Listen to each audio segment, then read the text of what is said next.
Hi, I'm Stephen Hand from Archery Supplies. This is Marla. We're going to review the new Bowfinger target sight. It's called the Bowfinger, I think, 1 target sight.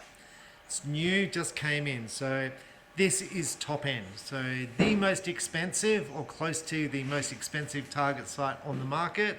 So I want to compare this to the Axcel, which I would consider the best target sight on the market. See how it compares and whether you'd buy this or whether you'd buy the Axcel. So let's open it up and see what it sort of comes with. Now, first I'm going to say Bowfinger is an amazing company. So I'm not like doing a sales job for Bowfinger. Steve, the guy who runs it, I'm going to guess it's Steve who runs it. The designs are very innovative and very, when I say good, they are very good. I'm trying to look for a different word. They're very good. The V-bars, like you can't budge those things. They don't come loose. They're very, very good. Good design. So when I often see manufacturers talking about copying other manufacturers and that sort of stuff and ideas. And I think about Bowfinger and I think they've come up with some really good ideas which will surely be copied by other people, and I'm not sure how that all works, but I'm pretty sure they designed some of the ideas which are now commonplace in the archery market. So this is what it looks like inside the package. It has a pouch. I don't know why you've got a pouch for your sight. Comes with a sight. Now that's all you'll find in the package. So the sight. But there's other stuff in the package. It's because he wants to hide it from you.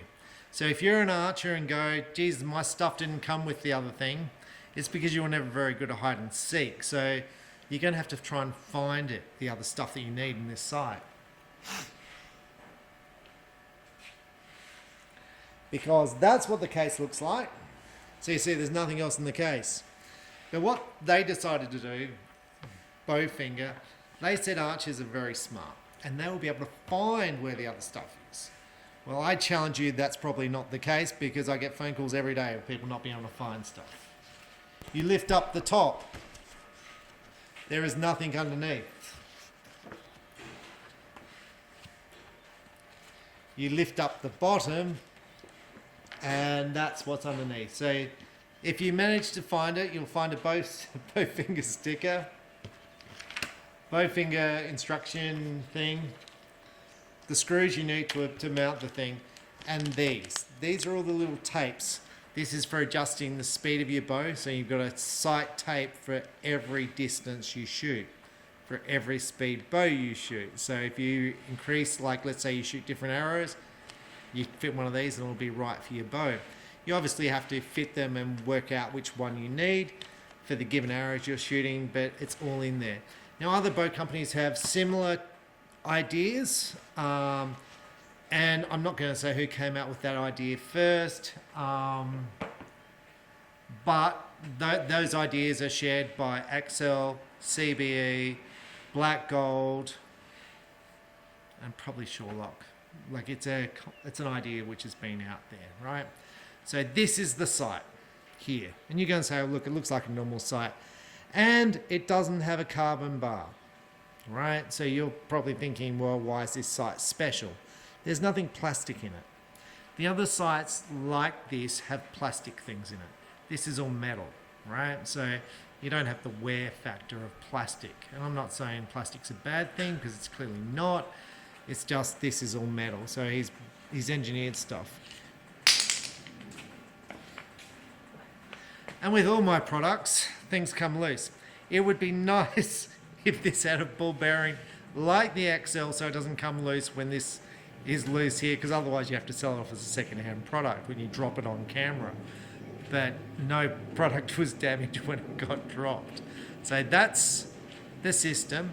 Now, where it bolts onto the bow, you'll see they don't use the standard screws that you fit on that you'll use on a normal bow. They're a different little mounting system. It would have been better if you use the same screws as everyone else uses on the market for mounting your sight. It would have made my life a lot easier, because people are going to strip out those screws. and it's really easy to have like stainless steel normal screws, but look, it is what it is. So there's that. Now, it hits the same spot through this little screw they put in there because it juts out the other side. This is pretty clever, and I thought, well, this is a unique idea. Now, my staff tell me, no, it's not. Someone else has done this before, and I'm like, well, I haven't seen it done before. Look, it's pretty clever. It's simple. I think it's an okay idea. But I'm going to put down Miles, because she's got a new jacket on today because it's been extremely cold with big storms. Right, what's pretty amazing with this is the quick adjustment. You press this button here and it slides up and down easily. And I'm going to say easier than any other site in the marketplace. So it's very easy, very quick adjustment. The up and down adjustment is very nice. It's got a big knob at the top here with nice markings at the top here. It's very nice, and I could say this movement system is the best I've used, right? So on the side you have a locking screw here to increase or decrease the tension. Now I don't know if this is going to come loose and you're going to lose it, and I don't know if it's going to make a difference if you lose it, because I'm just like, I don't know what function it serves on the side here. Same for this one here. This is a windage screw here, so when you're adjusting your windage, a nice knob on the side with nice calibrations here, which is very, very nice. Now this is a little bit different to Axcel. You see you've got calibrations on the bottom here, which is kind of hard to see because you have to turn the side over to see it. But you've got nice numbers on the side here to sort of see it. But I'm going to say probably the windage system's probably a little bit easier on Axcel to sort of see the adjustment. To change the scope, this is a pretty standard system. Axcel and pretty much everyone's got that. Your third axis adjustment is down here and here. What's different is the sight scales on the side here. This is the 1 gauge that you'd normally use to write down, 10 is 20 meters, 30 is 40 meters. The other one is the actual meterage here. So you've got 2 scales. What Bowfinger have done, they've angled these. So when you're standing on the side, you don't have to move your sight around fully to see, because it's angled, it's on 45 degrees, so you've got more vision, so to speak. It's not a bad thing. I find my eyes are probably not the best. The scale on this side I can kind of read, and this side's a bit hard for me to read. That's just my eyes. Both sides, you've got the little adjustments here, which is nice. The click system's nice. It's a pretty nice sight. So when I look at this sight compared to the leading side, and let's face it, the Axcel side is the leading side on the market. You've got carbon bar versus aluminium. Now, if that's a thing, I think the mounting system on the Axcel is a little bit better because it's got the ball bearing on the back, so it slots in. However, the Bowfinger has this little thing which does the same thing, but it's just nicer. The Axcel's just nicer because it doesn't fall out like it did in the video here. Axcel has the sight markings on one side. This has a sight tape that you can adjust, and on the other side you fit your sight tape. That's pretty similar. Your Axcel doesn't really have a locking system. You got this here. The Axcel is very tight, so doing this hurts your fingers. This doesn't hurt your fingers at all, right? You can see, I don't know if you can see, but this is like, I could do this all day to adjust it. Nothing. There's a fair bit of tension there to do that. It's a bit of a pain.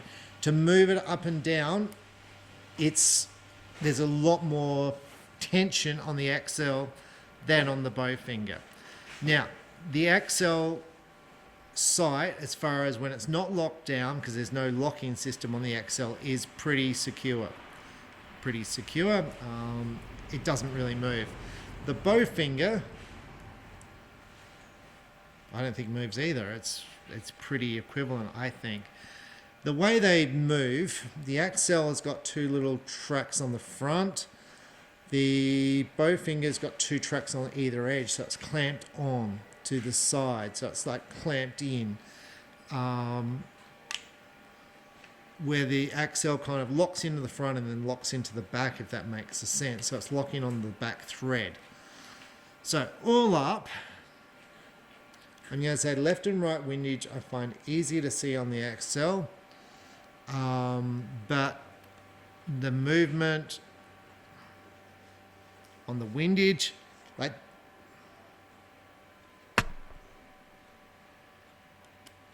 there, it was locked. This is harder to move on the Axcel, the windage, and that was locked, so it wasn't moving. This is much easier. The knobs are bigger and they've got these smoother things, so they're easier on your fingers if that's a thing for you.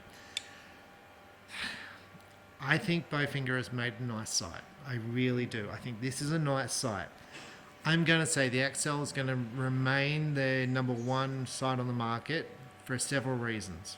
Okay, it comes in colour. Bowfinger does not come in colour. I think black is the most common colour sold in sights. I think if Bowfinger did some colour finishes, it would be a good thing for them. And whether it's just colorizing the knobs to be, black, blue, red, green, and purple, because colours do sell. I think this housing system is about the same. I think what's good about the Axcel is this comes off. So for me, I take this off and I fit different scopes and I sell this, and I fit like clout mirrors and stuff. It's very easy for me to swap from one system to another. With the Bowfinger, to do that, to change scopes, let's say you want to change scopes and most people won't change scopes, you have to loosen off that and then fit this. So you'd want spare things of these, so it screws in and screws out. However, that does not mean it's going to go into the same place. And this is just me thinking out loud. I'm shooting, there's a grub screw there which puts it into the same place. So maybe if Bowfinger sold this and that little thing there as a unit, then it would be comparable to the Axcel in as far as changing the housing systems. I think the sliding system, moving up and down for quick adjustments, the Bowfinger is better than the Axcel. Saying that, I've shot Axcel all my life and I don't have a single complaint. I've never had any of these returned, and I'm feeling like I probably have had one returned, but they are almost bulletproof. I've sold them for 30, 40 years and I've still got ones on my bow from 30 years ago and they've been amazing. So I think Bowfinger's coming into a hard market. This is a very, very good product. They're almost the same price, but I think Bowfinger do produce good products, and I think there's technology in here which is very, very good. The Bowfinger comes with all the different scales. With the Axcel, it comes with some scales, and you may need to buy others. I don't use the sight scales on the side. I haven't got that far. So my suggestions for Bowfinger as I do my reviews, I would prefer these to be standard screw threads, because some people are going to want to use stainless steel and some people are going to strip them out, and then it's going to be hard to get replacement screws. I think overall it's a very good sight.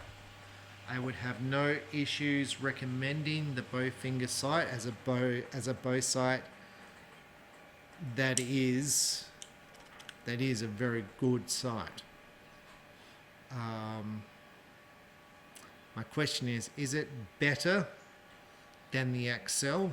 Because that's what you're wanting. You're wanting a sight that's better. I've got questions about whether that and this will come loose with time. And maybe I need to shoot one to sort of see. But overall, the Bowfinger 1 sight I think is a very good target sight, and Bowfinger make extremely good quality products, and I think this is no exception.